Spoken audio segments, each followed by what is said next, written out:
Welcome, everyone, to episode 2 of the TIMI Talks podcast, just days after the ACC scientific sessions in New Orleans. This is Nick Marston here with my good friend, colleague, and co-host David Berg. On today's show, we'll be joined by our very first discussant, none other than the chair of the TIMI study group, Dr. Marc Sabatine. But before we bring on Marc, David, how was your ACC? I have to say, Nick, it was pretty great. This was really the first conference, at least for me, that started to feel like the pre-COVID days. So many people there in person, sessions were packed, discussions were lively, and of course, it was really a great chance to catch up with old friends. And New Orleans doesn't disappoint. It's always a great destination, and the food is A+. And that reminds me, Nick, I really do have to thank you for planning, I think, 100% of my dinners for the weekend. Well, you're most welcome. We did have a lot of good Nick Dave time, and it kind of rekindled the memories of TIMI Fellowship when we used to eat all our meals together in the Children's Hospital cafeteria. But enough nostalgia. Let's talk about the science that really stood out to you this weekend. Yeah, I mean, there was so much great stuff, really too much to cover today. And since we'll be bringing on our esteemed discussant shortly, maybe we'll just start with a few highlights. Yeah, that sounds perfect. We'll save clear outcomes and maybe the oral PCSK9 data for Marc, but otherwise anything is fair game. So why don't you kick us off with highlights from the interventional and structural world? Sounds good. So last week, Nick, you remember that we previewed the Triluminate pivotal trial, which was presented at ACC by Dr. Paul Saraja and simultaneously published in the New England Journal of Medicine.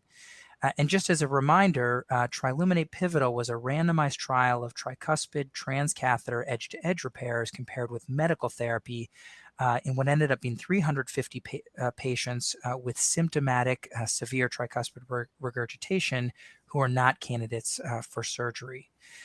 And the primary endpoint that you'll recall was a hierarchical composite endpoint that included time to all-cause death or tricuspid valve surgery, total number of heart failure hospitalizations, and then was anchored by improvement in heart failure-related health status as measured by at least a 15-point improvement in the Kansas City Cardiomyopathy Questionnaire score over 12 months. And this was analyzed using a win ratio approach. And I think we saw some interesting things, and I think that there's a number of questions that remain from a procedural success standpoint in terms of echocardiographic improvement in TR.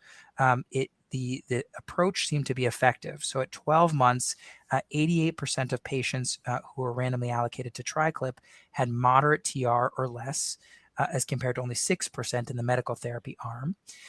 And we learned this weekend that the trial met its primary endpoint, which was exciting. But at the same time, we also learned that was driven entirely by an improvement in Kansas City Cardiomyopathy Questionnaire score.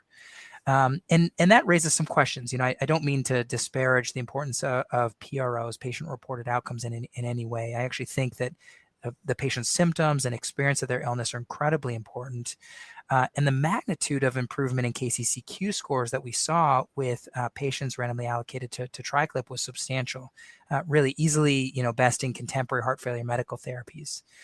But the challenge, of course, is that this was an unblinded study. And so the risk of biased perceptions of improvement in health status is not trivial, particularly when there didn't appear to be effect on the other components of the composite outcome, which we would think of as sort of the harder endpoints.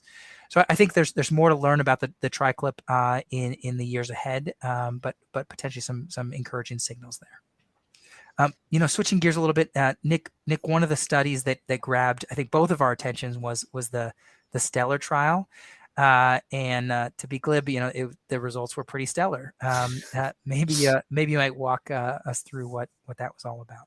Yeah, absolutely. So STELLAR really was a dark horse going into this meeting, and it didn't have the same fanfare as some of the other trials, probably because it's a pulmonary artery hypertension trial, and it wasn't presented until the final late-breaking session on Monday afternoon.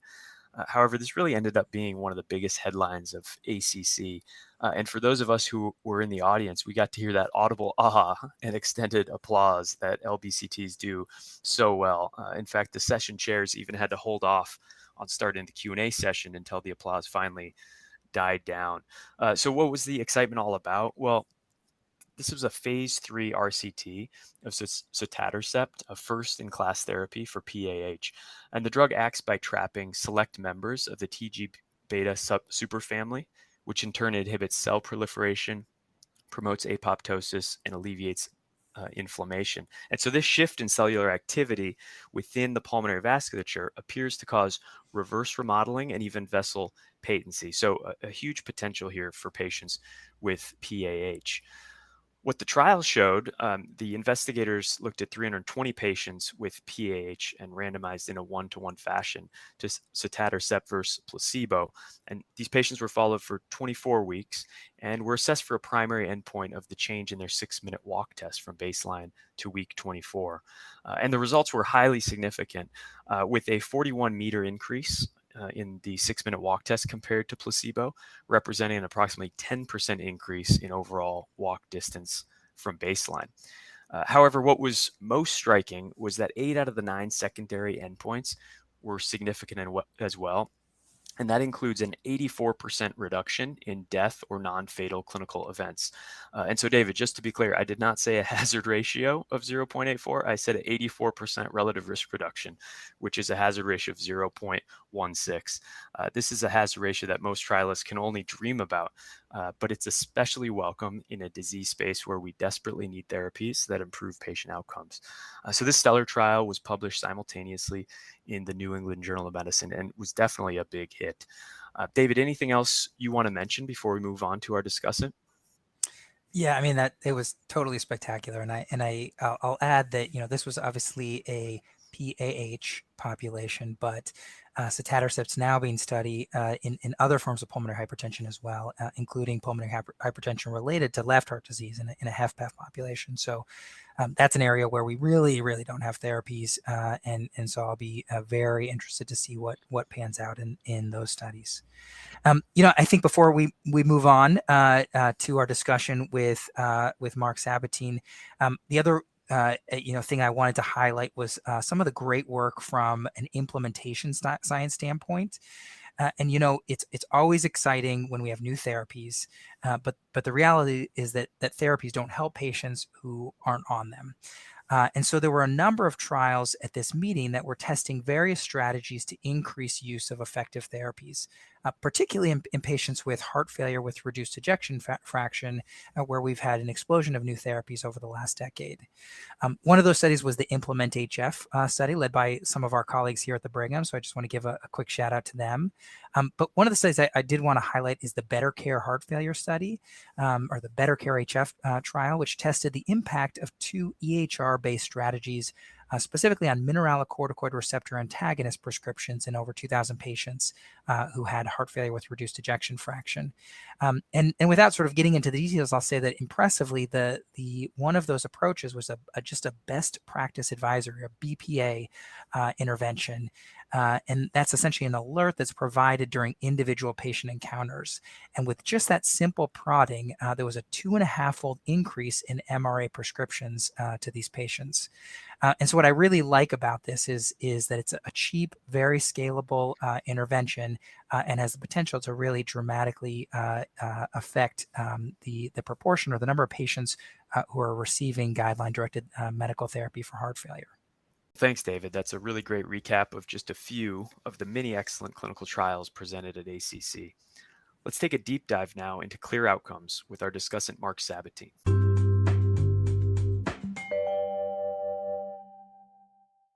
Welcome to the podcast, Marc. It's really great to have you on as our first ever TIMI Talks discussant. Oh, I'm honored to be here. This is really a great thing that the two of you have started. Well, yeah, it's really a pleasure to have you as our inaugural discussant. And before we take a deeper dive into clear outcomes and ACC in general, I thought our listeners might enjoy hearing a little bit about your dramatic arrival in New Orleans. Well, I did save someone's life on an airplane, but I really just consider that a day in the life of a TIMI investigator and Brigham CICU attending. No, the reality is, just as the wheels touched down in New Orleans, there was an unfortunate gentleman in the row behind me who then became unresponsive. Um, a Another assumed healthcare provider across the aisle then declared that he didn't have a pulse, and so got up and couldn't arouse him, and so people were coming from both ends of the plane, and we were working to get him up and then lie him down in the aisle and start CPR. At which point, fortunately, he then his eyes kind of refocused on me, and then he said, "Oh, what's going on?" And so I said, "Okay, good. We don't need to do CPR. He's okay."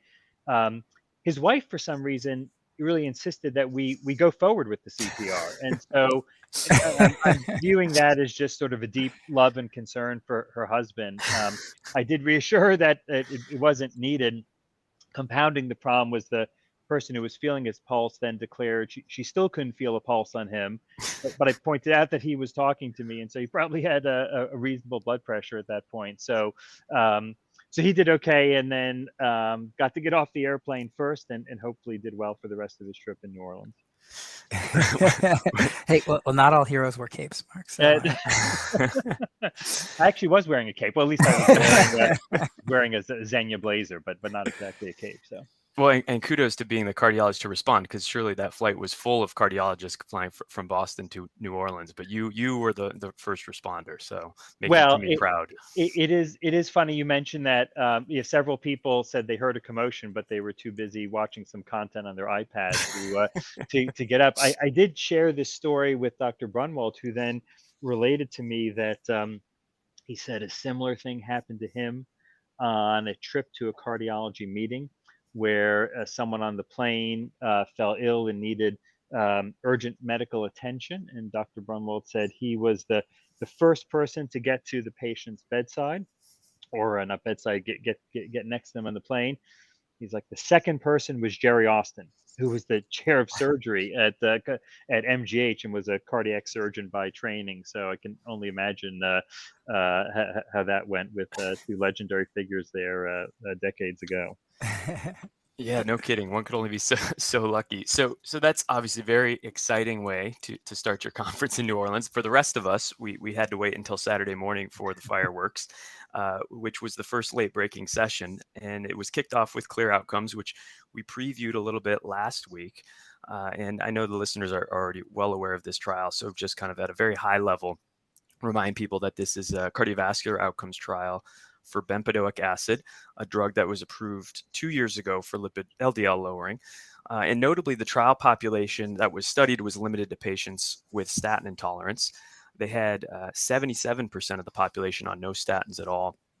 23% were on statins, but they were very low intensity statin regimens. I think could even be, every other day or half doses. And then about 11 or 12% on ezetimibe. And the primary endpoint was kind of our usual composite of CV death, MI, stroke, and coronary revasc. And so before we get into the results, I just wanted to pause here to discuss two aspects of the clinical trial design with you. And the first is related to that trial population. I'm curious what you view as kind of the benefits and the trade-offs of limiting the population of this trial to the statin intolerant. Yeah, it's a great question, Nick, and I think certainly that population has been flagged as a challenging population because they aren't taking a statin or taking a very low dose of a statin. Their LDL cholesterols wind up being extremely high, and so it's a population where if you can get them on treatment, you can really make a very large difference from them if you're able to lower their LDL cholesterol robustly. The challenge is that we've been living with this issue for 40 plus years in terms of statin intolerance that I think is far more perceived than real. And I do want to qualify that statement. But we know from the placebo controlled randomized trials of statins, and this was published recently, a collaboration of us led by the Oxford group, came out in the Lancet in the past year, that there certainly is an increased risk, for musculoskeletal side effects, typically myalgias. Typically manifests in the first year. It's about a 7% relative increase in risk, but the absolute difference between the two arms is about 1 in 100.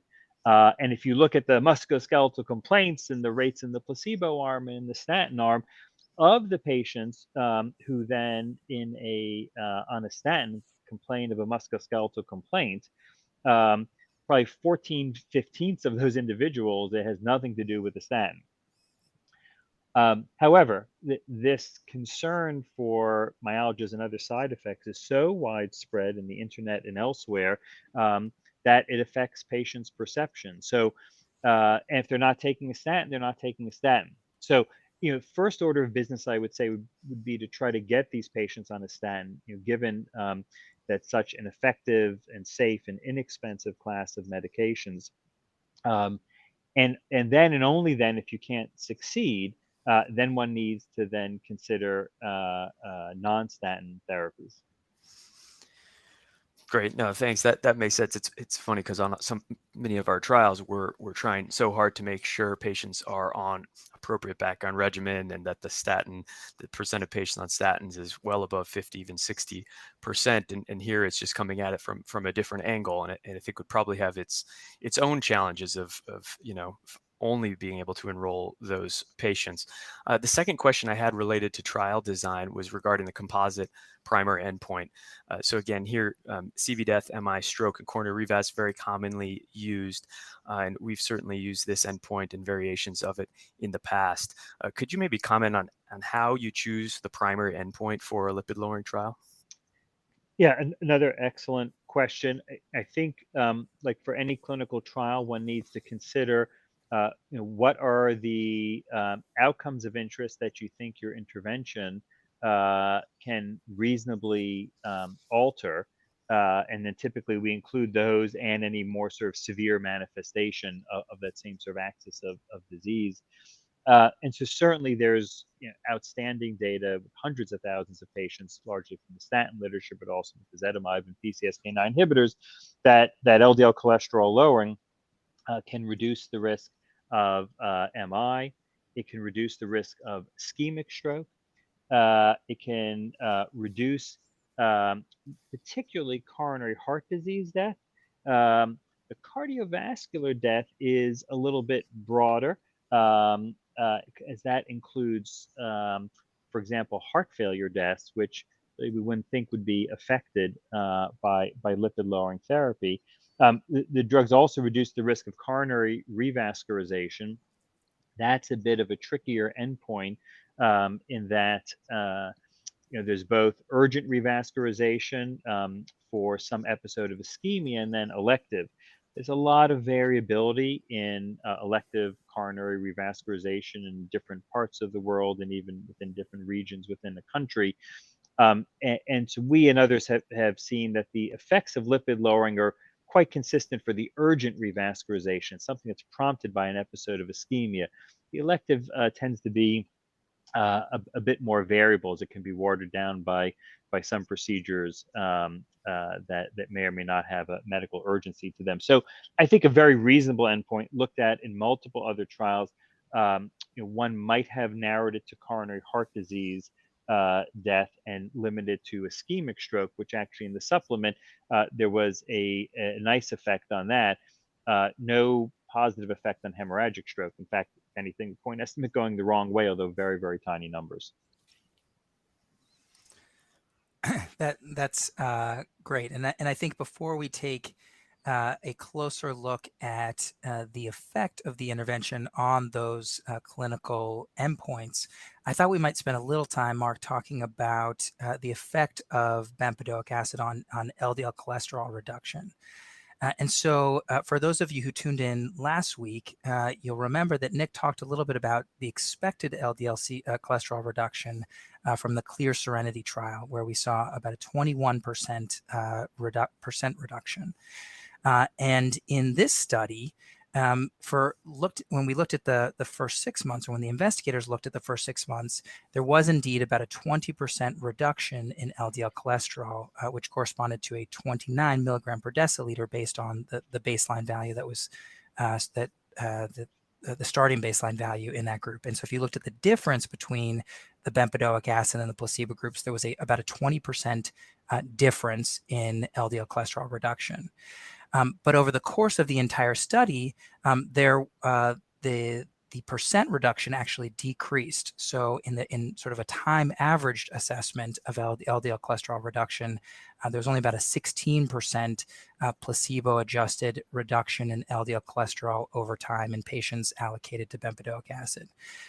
So in other words, the difference was attenuated over time. And I think this brings up the issue of drop-in in clinical trials. So Mark, I guess I was hoping you might elaborate on exactly what is drop-in and how it impacts trials and sort of how you plan for that when you're designing a trial. Yeah, a great question, David. So technically, the drop-in would be the therapy that you're studying that patients would take it in an open label manner. They would stop study drug and then take an open label drug. In the case for lipid lowering therapy, it could even be slightly broader, where, as it was in this case, where it really is intensification of background therapy. It's a challenging issue, really, for multiple reasons. Um, one, obviously, that the clinical benefit we know for LDL cholesterol lowering is going to be a function of the absolute difference in LDL cholesterol between the two arms. And so if there is differential drop-in, and typically this happens in the placebo arm, then that will erode the difference. So as you rightly noted, while the difference looked good initially, with a 21% or so, or 20% difference between bempedoic acid and placebo, that then got attenuated over time down to 16% difference. So that's a problem. And I think, as we'll get into, then led to a somewhat more muted treatment effect. The ways to try to combat that are obviously to try to make sure that individuals are on a regimen that their local treating physician and the patient himself or herself are comfortable to be on long term. We know, though, for lipid lowering trials, we know longer is better, but the longer a trial goes, the more changes there are either in that individual's medical issues that may come up that may prompt changes in therapy, and guidelines evolve over time. Accessibility to different drugs evolves over time, and all those are threats to the experiment for the trial, to see if that intervention then yields the clinical benefit you would think. So there's unfortunately no magic bullet for it, except to really try to make sure that the patients are as well treated as possible at the beginning. And really a particular challenge for this population, where they're statin intolerant, but close to a quarter were already on some low dose statin, small proportion on ezetimibe, which we know is effective but has really no side effects. And so there was a lot of potential for drop-in to happen, despite the best efforts of the investigators. Well, that's super helpful, Mark. And I think this discussion about LDL lowering is obviously so important because, as you said, it does then translate to the clinical benefit that you'll see in the trial. You taught me all about this and kind of the equation calculation to estimate what the clinical benefit or relative risk reduction would be when you know the absolute reduction in LDL. So we did a little of that last week on the back of the envelope, and we had kind of approximated a 15% reduction in MACE, which wasn't too far off, especially for the triple. But now that we have the exact LDL lowering from the trial, we can be kind of more precise in seeing what we would have expected based on that exact number. And so, as David pointed out, since the difference in LDL between the treatment and placebo arm changed over the course of the trial, it's really using that time average difference of LDL that's going to be the most accurate. And so that was 22 milligrams per deciliter, or 0.57 millimoles per liter. And that should then translate to a relative risk reduction of about 13%. And that's indeed what was seen for the primary endpoint. So Mark, I think there weren't any big surprises here, but we'd love to hear your thoughts on this relative risk reduction, what other factors may have played a role in the relative risk reduction of this trial, and where it kind of fits in with other CVOTs of lipid-lowering therapy. Yeah, so another excellent question. I think you summarized it perfectly, Nick. We know from the cholesterol treatment trialist collaboration that there's roughly 22% risk reduction per millimole per liter reduction in LDL cholesterol, and so here it's 0.57 millimoles, and one does the math for that, and you would anticipate a 13% risk reduction, which is, as you noted, exactly what they saw for the primary endpoint. So all that fits.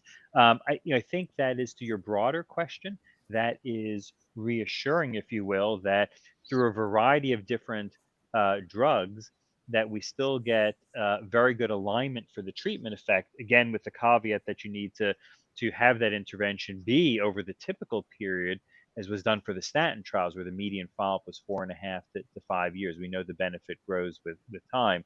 Um, but then for statins, for ezetimibe, for bempedoic acid, and then if you kind of prorate for the duration of the trial for PCSK9 inhibitors, all that then fits together nicely. And that also fits with the genetic data, where genetic variants in all of these different targets also line up perfectly for genetically mediated lower LDL cholesterol. So in that sense, the data is very reassuring. There have always been questions about the benefit for statins. What fraction of that is due to anti-inflammatory effects? It's essentially impossible to disentangle in any given trial or trials, because the two, by and large, go together. The PCSK9 inhibitors don't have any measurable effect on inflammation, at least through CRP or IL-6 or other markers. Bempedoic acid does, ezetimibe does, but all of it seems to line up based largely on LDL cholesterol. So overall, I think that's reassuring, and sort of adds simplicity and clarity to the field. Yeah, and I'm glad you brought up the point about high sense CRP or inflammation, because this bempedoic acid did, of course, show a significant reduction in HS-CRP. So you may anticipate that, that could have helped the relative risk reduction be a bit more than you would have expected. That was not the case here, and so perhaps that's because the trial was a bit shorter, 3.4-year median follow-up instead of the usual 5.5 to 5 years. So maybe the two offset, or perhaps just that HSCRP reduction was not enough to really have an impact. Yeah, maybe I'll add, the other thing is that there wasn't any effect on CV death, not even a hint for that. That would have been nice to have seen. I think there's a variety of potential explanations. We know even back in the early days of the statin trials, it took about 1.5 to 2 years before there was any separation of the curves. Now the case fatality rate, I think, for MI and stroke is much lower than it's been in the past, and so I think it is going to be harder to see an effect on cardiovascular, even coronary death.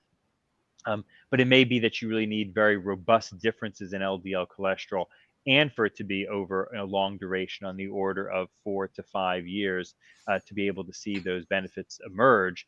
We didn't see it during the parent time for Fourier, but we did in the open label extension for patients who were started earlier. Then that did translate into a reduction in CV death. And obviously, we'll see in some of the other big lipid lowering trials with PCSK9 inhibitors that are planned to have 5-year follow-up and a large difference in LDL cholesterol. We'll see in the modern era whether one can actually reduce the risk of CV death.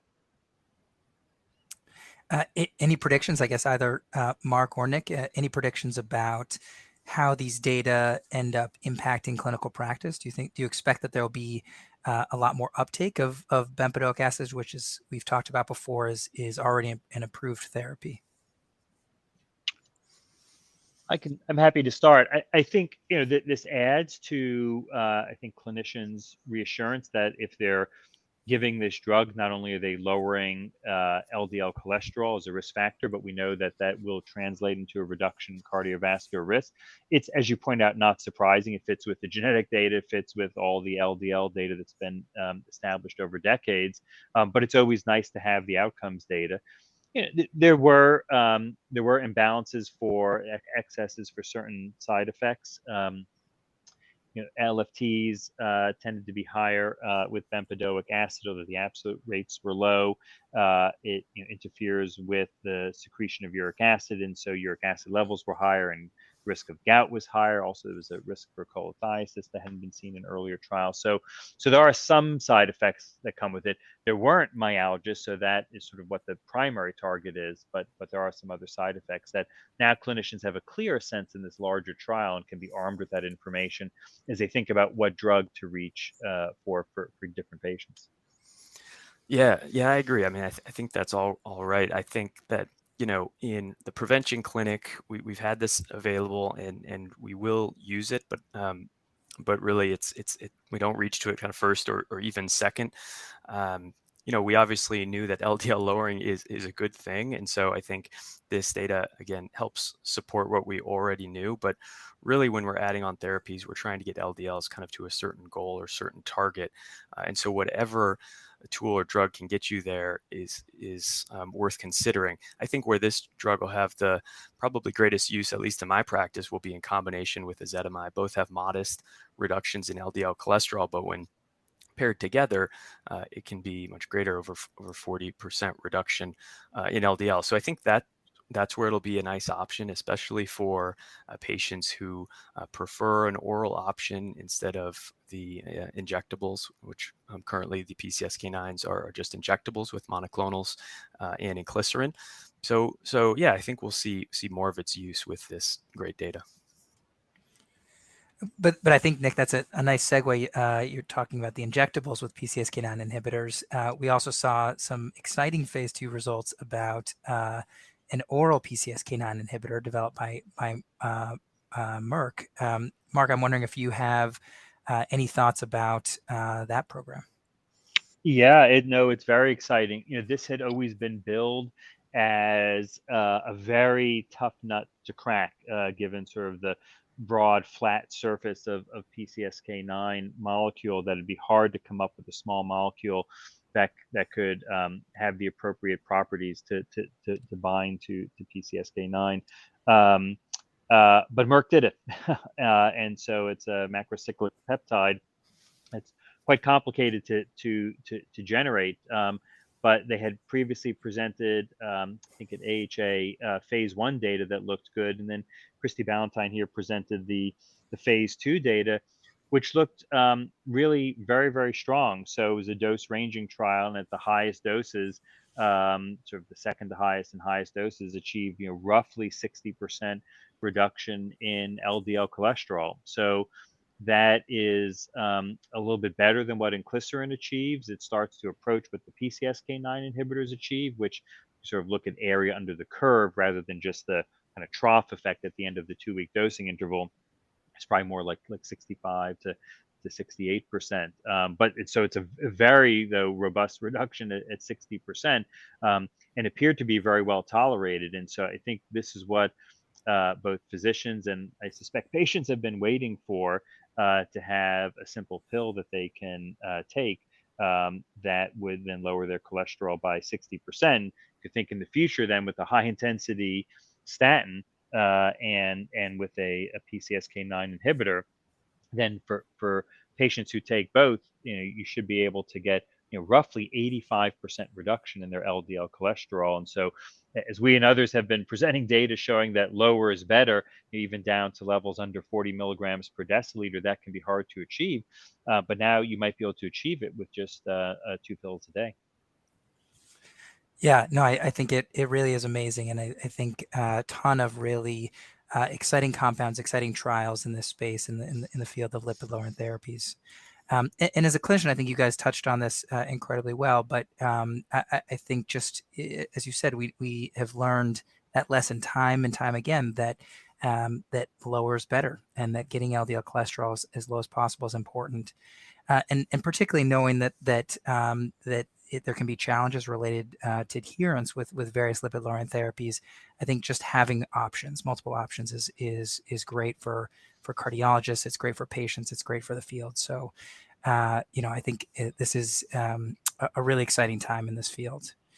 Well, I think we are pretty close to running out of time, and so maybe we'll go ahead and pause things there. Mark, I want to say thank you for joining us today.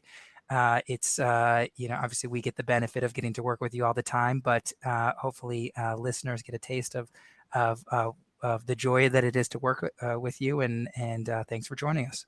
Oh, it's my pleasure.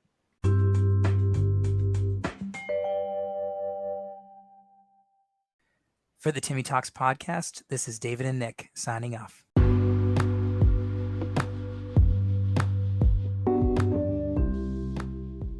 Thanks for listening. TIMI Talks is hosted by Dr. Nick Marston and Dr. David Berg and produced by Kate Brennan.